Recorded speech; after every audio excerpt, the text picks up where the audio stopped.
Assalamualaikum warahmatullahi wabarakatuh. Waalaikumsalam warahmatullahi wabarakatuh. Sehat semuanya? Alhamdulillah. Alhamdulillah kita semua dalam keadaan sehat. Saya harap bisa mengikuti perkuliahan hukum acara perdata dengan baik ya. Minggu lalu kita bahas mengenai jalannya persidangan. Jalannya persidangan itu dimulai dengan apa? Sidang terbuka untuk umum, pemanggilan para pihak diupayakan damai oleh hakim, ya. Setelah pihak diupayakan damai oleh hakim, saya sampaikan hari ini. Salah satunya adalah mengenai alat-alat bukti.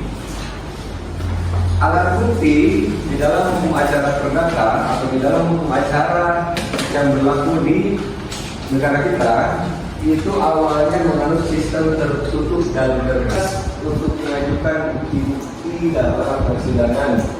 Tetapi hukum acara kita telah menentukan bukti apa saja yang dapat diajukan di persidangan. Pembebasan saudara-saudara juga jangan asing ketika mendengar undang-undang telah menentukan secara enumeratif. Enumeratif itu ya apa yang bisa diajukan hanya terbatas untuk itulah yang diatur. Paham ya? Oke. Perkembangan zamannya ada ke arah alat bukti terbuka. Lanjut ke jenis alat bukti pasal 1866 Kitab Undang-Undang Hukum Perdata atau pasal 164 Hayer. Kalau Hayer itu kan masih kan Erzien, Indisen, Regeling ya. Merupakan alat bukti tertulis yang ditempatkan dalam urutan pertama. Nah, jadi kalian kalau ada yang nanya alat bukti itu apa saja, boleh kalian tidak berurut tuh. Mau bilang surat dulu boleh, mau bilang saksi dulu boleh. Tapi ketika yang nanya alat bukti dalam hukum acara perdata baru, tidak boleh kalian tidak berurutan. Karena dalam perdata itu yang pertama jadi alat bukti surat atau tulisan. Yang pertama dalam acara pidana alat bukti itu apa? Saksi. Paham ya? Semua kegiatan yang menyangkut bidang perdata sengaja dicatat atau dituliskan dalam surat atau akta. Setiap perjanjian transaksi jual beli, sewa menyewa, penghibahan, pengangkutan, asuransi, perkawinan, kelahiran dan kematian sengaja dibuat dalam bentuk tertulis dengan maksud sebagai alat bukti atas transaksi atau peristiwa hubungan hukum yang terjadi. Kita lihat ke diri kita sendiri.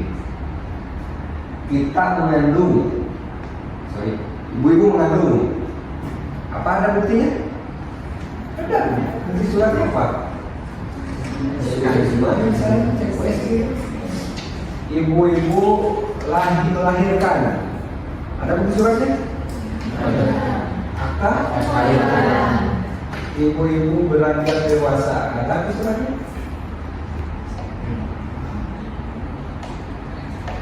Apa? Apakah kartu tanda? Kartu keluarga boleh, KTP boleh, itu kan surat semua. Sudah? Dokumen yang tidak terbatas kita datangnya ke terbatas. Tidak begitu konsepnya. Akta itu akan gugur apabila satu diingkari oleh pembuatnya, dua ada kepalsuan dalam pembuatannya, ketiga ada apa? Ada pihak ketiga lainnya yang bisa membatalkan bahwa dokumen itu melanggar hukum. Paham? Good ya? Nah, sedangkan untuk kekuatan pembuktian material menyangkut permasalahan benar atau tidak keterangan yang tertentu di dalamnya. Oleh karena itu, kekuatan pembuktian material adalah personal EO atau dapat ditemukan prinsip berikut: penandatanganan AO untuk ketentuan pihak lain. Setiap penandatangan AO oleh seseorang selama harus dianggap untuk keuntungan pihak lain bukan untuk keuntungan pihak penandatangan. Kayak tadi, sepanjang lisan Mas Fadli dengan Nabila itu tidak ada gangguan dari pihak ketiga, maka penandatangan di antara mereka bisa dilakukan. Wanita, Nabila mesti membawa teman yang menjadi saksi melihat kejadian dan peristiwa itu. Nah, ketika saksi yang dibawa oleh Nabila, dia harus menerangkan apakah benar ya, yakin Kalau misalnya seandainya saya konfrontir dengan saksi yang lain, ternyata keterangan saksi A itu bohong, saksi siap ya diajukan secara laporan pidana. Nah, inilah seperti itu. Oke, lanjut ya. Ini adalah bukti persangkaan atau pengakuan. Tadi siapa bilang? Mbak ya. Pejabat yang untuk dianggap sah dan berlaku sebagai bukti berdasarkan lahiriahnya, yaitu selama tidak ada bukti yang membuktikan sebaliknya. Ini berarti jika suatu dokumen tampak seperti akta otentik dan memenuhi syarat-syarat yang diperlukan, maka dokumen tersebut dianggap sebagai akta otentik sampai ada bukti yang menyangkalnya. Contoh,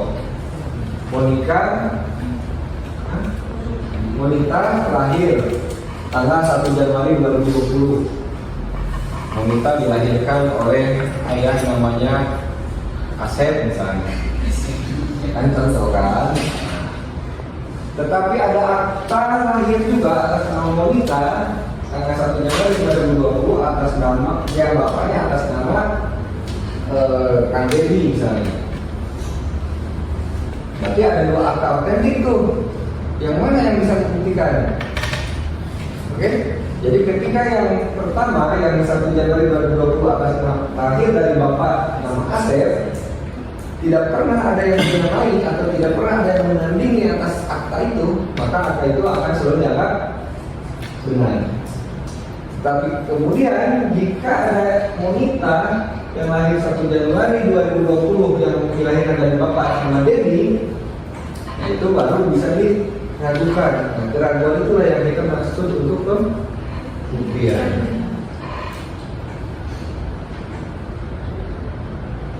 Nah, ada yang dimasukkan kekuatan pembuktian formil dijelaskan dalam pasal 18-17 KUH Perdata bahwa segala keterangan yang tertuang di dalamnya adalah benar diberikan dan disampaikan penandatanganan kepada pejabat yang membuatnya. Jadi akta otentik itu akan selalu dianggap benar karena dibuat oleh pejabat yang berwenang. Meliputi kebenaran formil yang dilakukan pejabat pembuat akta. 1. Mengenai tanggal yang tertera. 2. Tanggal tersebut harus dianggap benar. 3. Berdasarkan kebenaran formil atas tanggal tersebut, tanggal pembuatan akta tidak dapat digugurkan oleh para pihak dan hakim. Paham sampai sini? Bisa Monita jadi notaris, ya, membuat perjanjian dengan Nabila. Meminta notaris, Nabila pihak pertama, Bapak siapa namanya? Pak Padli, bikin perjanjian